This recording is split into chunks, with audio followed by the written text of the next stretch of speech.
और पत्रकारिता का जो पहला एथिक्स है वो यही है कि सत्ता के शिविर पर इसी वजह से शायद हमारे साथ हमारी मूवमेंट के साथ खासकर आरटीआई कार्यकर्ताओं की जो, जबकि हम तमाम प्रमाणों के साथ, तथ्यों के साथ आते हैं कोई भी खबर लेके कि ये भ्रष्टाचार हुआ, इसके बावजूद भी पत्रकार जो है वो खबर नहीं लगा पाते हैं। कहीं ना कहीं राजनीतिक दबाव और ये इन अफसरों की जो अफसरशाही और गुंडागर्दी है उसका ये शिकार है शायद। उस पत्रकार लड़की को जो वीडियो बटियात कह रहे हैं, मैं तो सिंपल इतना कह रहा हूँ कि पत्रकार ने मेरा भी पक्ष सुनना है और जो सेकंड पार्टी है जिसके ऊपर आरोप लग रहे हैं उसका भी पक्ष सुनना है। अगर पक्ष सुनने के लिए वो पत्रकार जो है, एक लड़की, एक भटियात की बेटी वीडियो से जो पत्रचार कर रही है, बातचीत कर रही है, और वीडियो से आप ऊंची टोन में बात कर रहे हैं कि खबरदार ये आपने न्यूज रहे तो ठीक है, नहीं तो मैं आपको भी नोटिस इशू करूंगा। हम ये बोल रहे हैं कि जब 1 साल से मैंने जो वो ये शिकायत वीडियो से आपको दी हुई है, मेरे पास रिटर्न पड़ा हुआ है, आपने बलेरा पंचायत के प्रधान जमलाल को तो नोटिस जारी नहीं किया।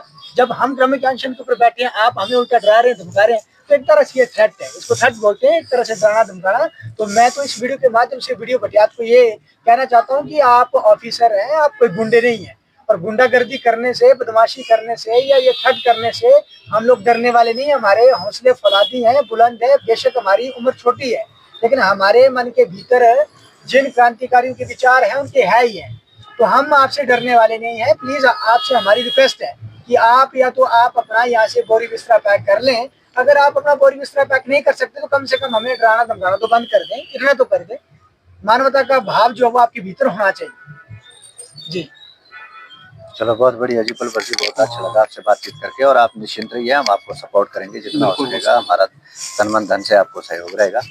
और कोशिश रहेगी हमारी कि इस मूवमेंट को हम बड़ी करेंगे, खड़ी करेंगे, क्योंकि पहले भी हमने 16 दिन तक अनशन किया था और उसमें आमरण अनशन के हमारे 3-4 दिन हुए थे। यहाँ पे 15 अगस्त 2021 को जीभ में एक सुई डाल के भी एक प्रदर्शन, एक रोष, हमें बोलने का अधिकार नहीं है। हाँ, हमने रोष जाहिर किया था, लेकिन इसके बावजूद यही एडीएम ने हमें आश्वासन दे करके उठा दिया था।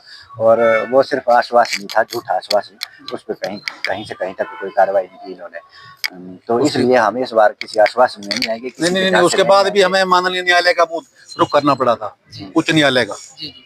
इनके आश्वासन के बाद जब इन्होंने बोला, उसके बाद टाइम पीरियड जब गुजर गया, उसके बाद भी हमें माननीय उच्च न्यायालय का रुख करना पड़ा था। वहां से टाइम बाउंड किया, माननीय अदालत, माननीय उच्च न्यायालय के आदेशानुसार जो कागजों के आधार पर कार्रवाई उन्हीं कागजों के आधार पर जो टाइम बाउंड करके कागजों के आधार पर कार्रवाई करने के लिए इनको नियुक्त किया गया, ऑथराइज किया गया, लेकिन ये करते नहीं की। और हमें पैसा खर्चना पड़ा 50,000 रुपया, और 50,000 रुपये खर्च करना पड़ा।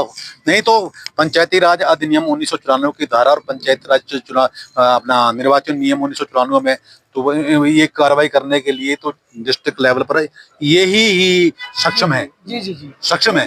ये तो साफ तौर पर है। ये तो मतलब जो मेरी कंप्लेंट है इसमें जो प्रधान ने जवाब दिया है कि हमने रिकवरी भर दी है, तो जो क्रिमिनल साइड से जो उनको दंड देना चाहिए था, आप देखिए। नहीं, रिकवरी कैसे भर दी? रिकवरी भरने का प्रावधान नहीं है। जैसे अब अंग्रेजी में जो जिलाधीश होते हैं उनको डिप्टी कमिश्नर बोलते हैं, हिंदी में उनको जो जिला दंडाधिकारी बोलते हैं। तो वो जो दंड मिलना चाहिए था प्रधान को, वो तो दिया नहीं। चलो, आपसे ही जानना चाहेंगे, आपकी मांगे अगर मान लो 1 महीना तक पूरी नहीं होती है, 1.5-2 महीने तक पूरी नहीं होती है, तो आपका क्या स्टैंड रहेगा? आप खड़े रहेंगे अपने स्टैंड पे या छोड़ जाएंगे? नहीं, मैं तो हम ये गलती कर चुके हैं। नहीं, और हम आपको सलाह भी यही करेंगे कि अगर बैठे हैं तो पक्के मन से बैठे हैं और आपको सपोर्ट करेंगे। 6 महीने चलेगा, हम 6 महीने तक बैठे रहेंगे। आपका पुराना अनुभव है। मैं इस वीडियो के माध्यम से जनता जनार्दन से भी ये कहना चाहता हूँ कि आपका पुराना अनुभव है।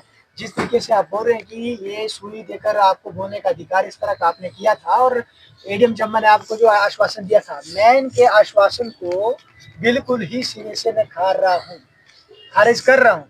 जो मेरे पास डॉक्यूमेंट है, जो मेरे पास तथ्य है, प्रमाण है, अगर उसके आधार पर जो सेक्शन होनी चाहिए कानून के मुताबिक अगर उसके आधार पर ठोस कार्रवाई नहीं होती है, तो मैं इसी तरह अपना जो मोर्चा है उसको जो लगाकर यहीं बैठा रहूंगा, बुलंद करें। चलो, बहुत बहुत साधुवाद आपको, और हम शुभकामनाएं देना चाहेंगे आपके इस नेक कार्य के लिए। ठीक है, धन्यवाद। धन्यवाद।